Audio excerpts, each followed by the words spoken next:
Charlie Kirk, the CEO and co-founder of the conservative youth organization Turning Point USA, is dead after being shot during an event at a Utah college. The 31-year-old played an outsized role in the 2024 election, using his online presence and the organization he founded to make himself one of the nation's most recognizable conservatives and a central part of President Donald Trump's operation. He spoke at the Republican National Convention in Milwaukee. Kirk was a regular presence on cable TV, where he leaned into the culture wars and heaped praise upon Trump.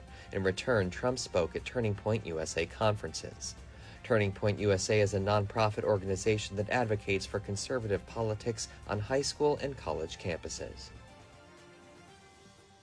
Political activist Charlie Kirk was shot and killed during one of his trademark public appearances at a college in Utah. He was 31. Here are some key things to know about him. Charlie Kirk was a co-founder of the conservative youth organization Turning Point USA, energizing teens who rarely vote. It claims more than 250,000 student members. Kirk was a regular presence on college campuses. He regularly faced off against liberal college students. Charlie Kirk was a backer of Donald Trump during the president's initial 2016 run. Trump praised Kirk, who started as an unofficial advisor during Trump's campaign. Trump posted to Truth Social, "He was loved and admired by all, especially me." Kirk was an advocate of a new Christian conservatism. His evangelical Christian beliefs were intertwined with his political perspective. He argued that there was no true separation of church and state. Kirk died doing what made him a potent political force, rallying the right on a college campus. The event was kicking off a planned series of college appearances from Colorado to Virginia, dubbed the American Comeback Tour. This is horrific. This is awful. And the assassination of Charlie Kirk risks an uncorking of political chaos. Are we going to do something, or are we going to argue over rhetoric? That is my question about this. We have to pass gun safety legislation and stop this. And remember, we're Americans, and you can disagree in a way that doesn't end in a horrible way today did. And it shouldn't matter what your political views are. You should be able to state in America whatever you feel. A couple Republicans just came down these steps and said that it's Democrats' fault that this happened. Your response to that? I think on a day when this young man has lost his life and his family is grieving, to be talking about the politics of this is just so inappropriate. We should all resist the temptation just to point fingers. That takes us nowhere. We should be rejecting gun violence and political violence in all of their forms, regardless of who the target is. To my great fellow Americans, I am filled with grief and anger at the heinous assassination of Charlie Kirk on a college campus in Utah. This is a dark moment for America. Charlie Kirk traveled the nation, joyfully engaging with everyone interested in good faith debate. Those on the radical left have compared wonderful Americans like Charlie to Nazis and the world's worst mass murderers and criminals. This kind of rhetoric is directly responsible for the terrorism that we're seeing in our country today, and it must stop right now. From the attack on my life in Butler, Pennsylvania last year, which killed a husband and father, to the attacks on ICE agents, to the vicious murder of a healthcare executive in the streets of New York, to the shooting of House Majority Leader Steve Scalise and 3 others. Radical left political violence has hurt too many innocent people and taken too many lives. Tonight, I ask all Americans to commit themselves to the American values for which Charlie Kirk lived and died. The values of free speech, citizenship, the rule of law, and the patriotic devotion and love of God. Oh boy, this country is cooked. Oh boy. Did everybody just forget that a anti-abortion right-wing zealot just murdered I think 2 Democratic politicians and their spouses in June of this year? This was literally just 3 months ago. In June. Melissa Hortman and her husband and another, I forget who the other politician was, and his wife, all shot by an extreme right-wing establishmentarian. I mean, you look at people like Eric Rudolph, who are blowing up abortion clinics. Abortion doctors have been shot multiple times in modern history. But it just goes to show you how so much of our politics has been reduced to just rhetoric. That's all it is now, it's just rhetoric. Just throw out whatever you want to say. I mean, it doesn't have to be true. It doesn't have to be true. All you have to do is throw it out there. So let's just look at the facts of what happened so far. So this shooting occurred 2 days ago on September 10th at 12 p.m. local time at an outdoor event in Utah Valley University. Of course, the hive of wokeness, Utah, which was the first stop of Kirk's American Comeback Tour, organized by Turning Point USA. Kirk was speaking under a tent that included the phrase, "Prove me wrong," on it when he was asked about the number of mass shootings in the U.S. the last 10 years. He responded, "Counting or not counting gang violence." At that moment, a shot rang out and struck him in the neck. I've seen the video. You do not want to watch that if you are squeamish. It's pretty obvious to tell that if you watch this from the sheer volume of blood that there was, that he wasn't going to survive that. Just wasn't going to happen. Attendees reported hearing a loud pop and immediately seeing blood on Kirk's neck, prompting panic and chaos as the audience scattered. One witness said the shot felt like it was coming from behind me, while others described him collapsing backwards in the chair. Authorities believe the bullet originated from a rooftop or a structure roughly 200 yards away, identified in some reports as the Losi Center on campus. After this, Kirk was rushed to the hospital in critical condition, but later died the same day. Like I said, if you saw the amount of blood loss that there was immediately, he was not going to survive that. I'm sorry. I saw doctors who were talking about, like, on social media. They were saying, "Look, bro, that's just too much blood to lose and survive." I'm sorry. His death was confirmed by President Donald Trump on Truth Social and reported by multiple outlets. Now, who was the person responsible? The person responsible was the kid's name? Tyler Robinson. His name was Tyler Robinson, a 22-year-old who they say acted alone, retrieved a rifle from a prearranged location, and faces charges of aggravated murder. His father actually turned him in. His father was a former sheriff's deputy. So that's sort of something. I'm looking at his mom's Facebook, pictures from his mom's Facebook. I guess you could pretty much guess what his mom is doing and looking like. The very first picture I see of her is holding a military assault rifle. So, I mean, and I've seen plenty of pictures of Tyler Robinson's family. Tyler Robinson himself, he's holding weapons and at shooting ranges and things like that from his childhood. So this is a kid who was raised around guns. His family are registered Republicans. His father is a minister and former law enforcement. They have family members in the military. And so, it's sort of the standard. He's sort of the standard school shooter. I'm sorry, the standard, shot shooter. I guess this wasn't a school shooting, even though it was at a university. He's technically not is he a school shooter?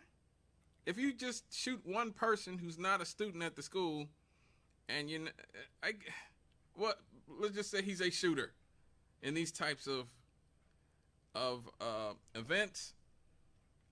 So the incident has drawn condemnation from across the political spectrum. You heard Donald Trump has ordered flags to be flown at half staff. Can you believe that? For Charlie Kirk.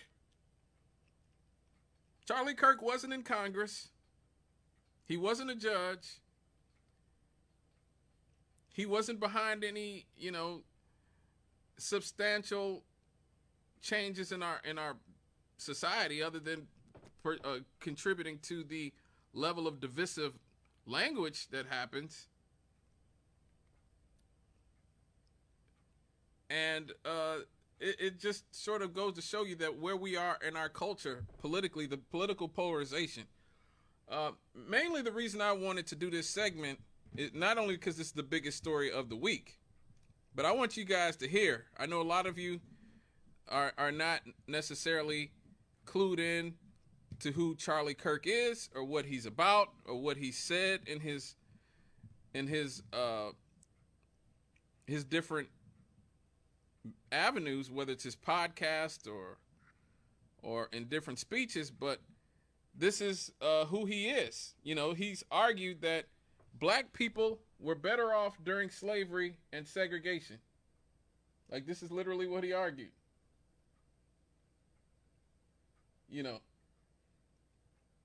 That's what he argued. He argued that black people were better off during slavery and segregation. He said it was a mistake to pass the Civil Rights Act of 1964. And he says that Martin Luther King was a bad guy. So I'll let him say this in his own words. We note in our piece that Kirk describes King as, quote, a bad guy. It's true. And Kirk self-described very, very radical view that the country made a mistake when it passed the Civil Rights Act. Also true. As we note in the piece, Kirk has previously described Kirk as a hero and a civil rights icon. It's true. I used to be wrong. What inspired Kirk to shift his view on MLK? Why does Kirk think that MLK is a bad guy? When Kirk says that MLK says, quote, one good thing he didn't believe, what does he mean by that? Why does Kirk believe passing the Civil Rights Act was a mistake? Now, again, apparently they don't listen to the show, because we do that at least once a week, right? Once a week we talk about why the Civil Rights Act was a mistake. So, yeah, he said it was against the that the Civil Rights Act was a mistake. We shouldn't have done it.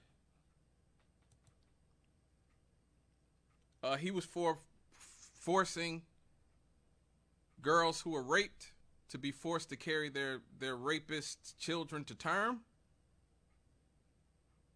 He had a 9-year-old daughter. He said that he would force her to have a baby if she was raped and impregnated.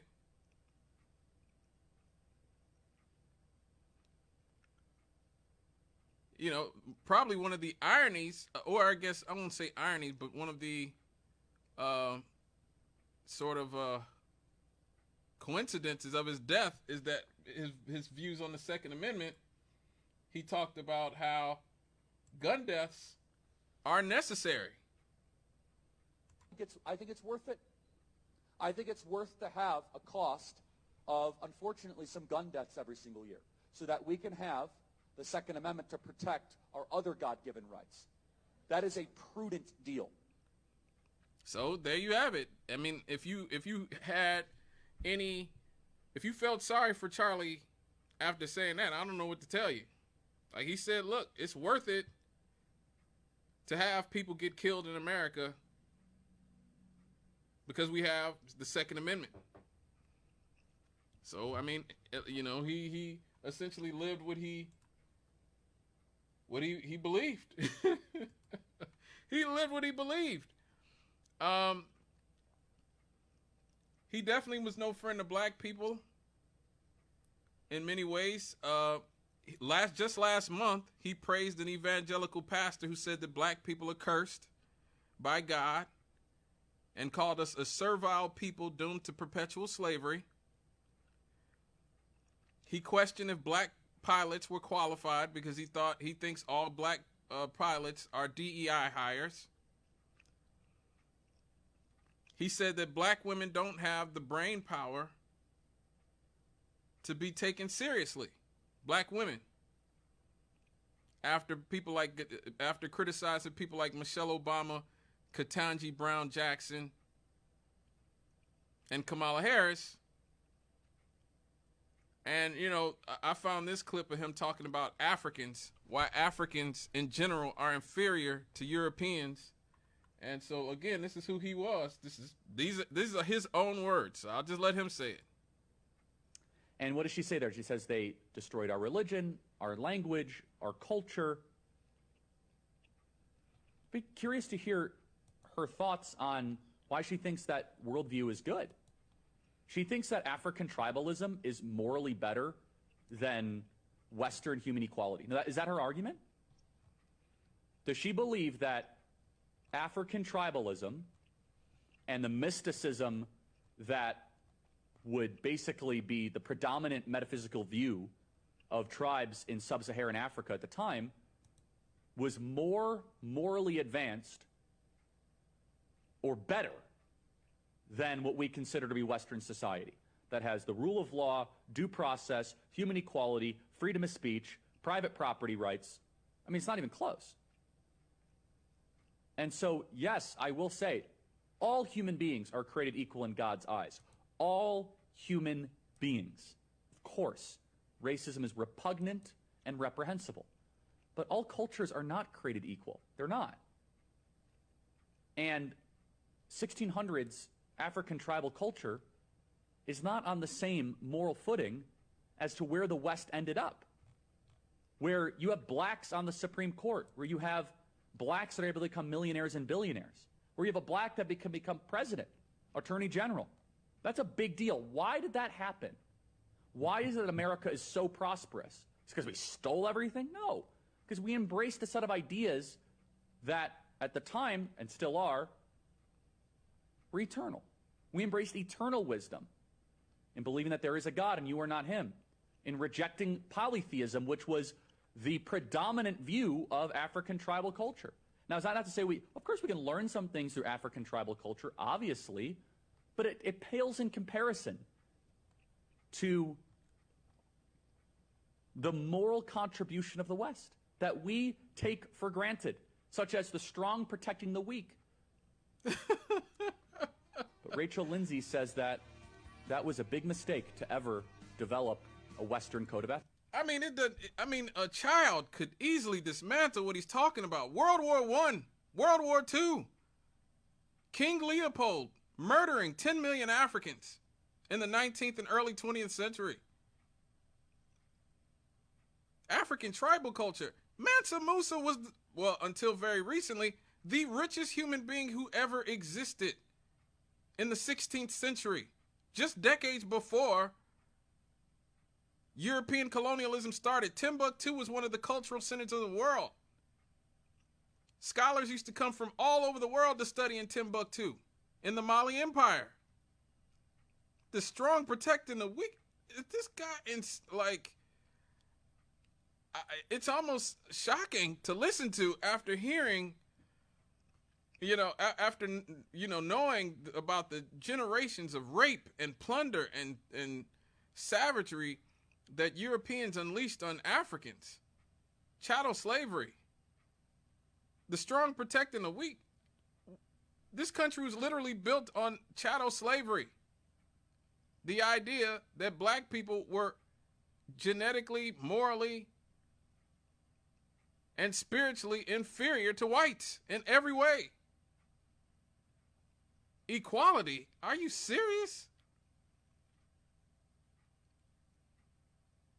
Like the type of Eurocentric chauvinism that he spewed was just not even based in reality. Wasn't based in fact, wasn't based in reality. African tribal culture. Dude, Mansa Musa was so rich that he used to bankrupt any economies that he would travel to. And you act like all these people are just living in mud huts? Are you stoned? But again, he was a propagandist. This is what he did. his cowardly brand of debate was basically him being a grown man and debating 17 and 18 and 19-year-olds on college campuses. That was his brand of debating. He wasn't calling out, he wasn't going to debate Cornel West. He wasn't going to debate Norman Finkelstein about Palestine and Israel. He wasn't going to debate any real scholars because he knew he'd get his behind torn apart. He was going to debate children, just like Ben Shapiro, a coward, an out-and-out coward.